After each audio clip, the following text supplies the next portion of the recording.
Welcome class 5, how are you all. कल हमने science की यूनिट नंबर 11 लाइट की हाफ चैप्टर की स्टडी की थी। आज हम नेक्स्ट हाफ की रीडिंग करेंगे। So open your science books, unit number 11 light, page number 98।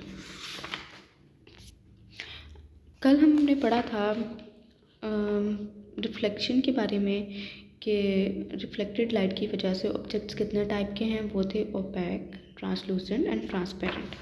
आज हम पढ़ेंगे शेडोज़ के बारे में। शेडो हम कहते हैं साया, जो लाइट की वजह से, जब लाइट का पैसेज ब्लॉक हो जाए तो उसकी वजह से जो साया बनता है उसको हम शेडो कहते हैं। जब लाइट की रेज़ किसी ऑब्जेक्ट में से पास ना हो सकें तो वो साया बनाती हैं। ऐसा साया जिसमें कोई भी लाइट जो है वो पास ना हो सके उसको हम कहते हैं, उस साए को हम कहते हैं अम्ब्रा। ये जो साया है ये बहुत डार्क होता है और थोड़ा सा लाइटर शेडो जिसमें लाइट जो है वो थोड़ी सी रिफ्लेक्ट करती है और वो ग्रे सा होता है, उसको हम कहते हैं पीनम्ब्रा। अब the size of a shadow depend on the source of light. अगर तो लार्ज सोर्स ऑफ लाइट है तो शेडो जो है वो ऐसा शेडो बनेगा जो कि सेंटर से डार्क होगा और साइड जो उसके एजेस हैं वहाँ से लाइटर होगा। अगर हमारे पास लाइट की जो सोर्स है, जहाँ से हमें लाइट मिल रही है, वो कम होगी, जैसे कि टॉर्च वगैरह, तो वहाँ पे हमें ऐसा शेडो बनेगा जिसकी साइड्स जो हैं, जिसकी एजेस जो हैं वो डार्क होंगी। अगर हम इसको समराइज़ करें शेडो के साइज़ को या शेडो को कि किन चीज़ों पर डिपेंड करता है, तो हम देखेंगे कि इसके 5 पॉइंट्स हैं। एक तो ये कि जो ऑब्जेक्ट है जिसका साया बनना है उसका नेचर कैसा है, क्या वो ओपेक है, क्या वो ट्रांसपेरेंट है, ट्रांसलूसेंट है।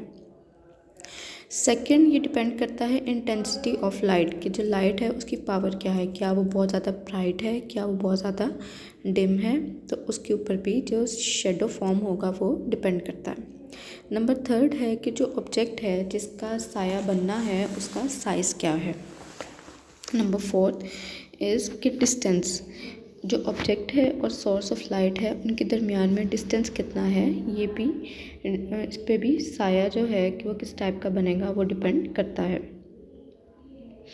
इसके अलावा कि ऑब्जेक्ट और जिस सरफेस पे शेडो बनेगा, साया बनेगा, उसके दरमियान में कितना फासला है। तो ये 5 पॉइंट्स हैं जिनके ऊपर शेडो डिपेंड करता है कि वो किस टाइप का होगा।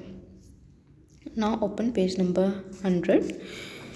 इक्लिप्सिस के बारे में पढ़ेंगे। इक्लिप्सिस जो हैं वो 2 टाइप्स के हैं, एक सोलर इक्लिप्स है, एक लूनर इक्लिप्स है। सोलर इक्लिप्स को हम उर्दू में कहते हैं सूरज ग्रहण।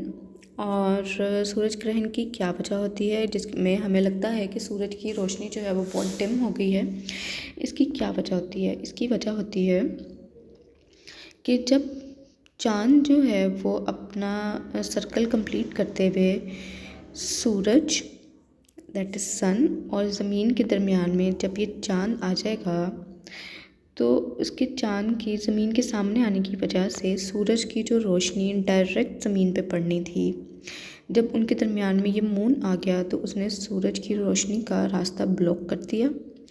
तो उस वजह से हमें लगता है कि सूरज की रोशनी डिम हो गई है और इसको हम कहते हैं सोलर इक्लिप्स या सूरज ग्रहण। और जब आहिस्ता आहिस्ता चाँद मूव करके आगे चला जाता है और वो पैसेज क्लियर हो जाता है तो फिर वो ग्रहण नहीं रहता, फिर हमें सूरज की डायरेक्ट रोशनी ज़मीन तक पहुंचती है। ठीक है। Now second is lunar Eclipse. Lunar Eclipse का मतलब होता है चाँद ग्रहण, के हमें लगता है कि चाँद की रोशनी बहुत ज़्यादा डिम हो गई है। उसकी वजह क्या होती है? उसकी वजह ये है कि ज़मीन मूव करते हुए सूरज और चाँद के दरमियान में आ जाती है। यहाँ पे ये देखें कि ये मून है, ये सन है। जब जो अर्थ है वो मूव करते हुए सूरज और चाँद के दरमियान में आ जाएगी तो चाँद के ऊपर सूरज की डायरेक्ट रोशनी नहीं पहुँच सकेगी, तो हमें वो चाँद जो है वो इतना ब्राइट नज़र नहीं आएगा क्योंकि ज़मीन ने उसकी रोशनी का रास्ता ब्लॉक कर दिया है। तो हमें जो मून की सरफेस है वो इतनी ब्राइट नज़र नहीं आएगी, तो हम कहेंगे ये लूनर इक्लिप्स है। जब अर्थ दोबारा से मूव करते हुए उसका जो पैसेज है सूरज की रोशनी का वो क्लियर कर दे और सूरज की रोशनी डायरेक्ट दोबारा चाँद पे पहुंचने लग जाए तो फिर वो हम उसे कहेंगे कि अब ये ग्रहण नहीं है, अब उसके ऊपर लाइट जो है वो डायरेक्ट पहुंच रही है। तो ये थे 2 टाइप के इक्लिप्सेस, एक है सोलर इक्लिप्स, एक है लूनर इक्लिप्स। और ये यहाँ पे हमारे चैप्टर की रीडिंग कंप्लीट हो गई। आप इसकी रीडिंग करें और अगर कोई पॉइंट या कोई बात ना समझ आए तो मुझसे पूछ लें। Thank you.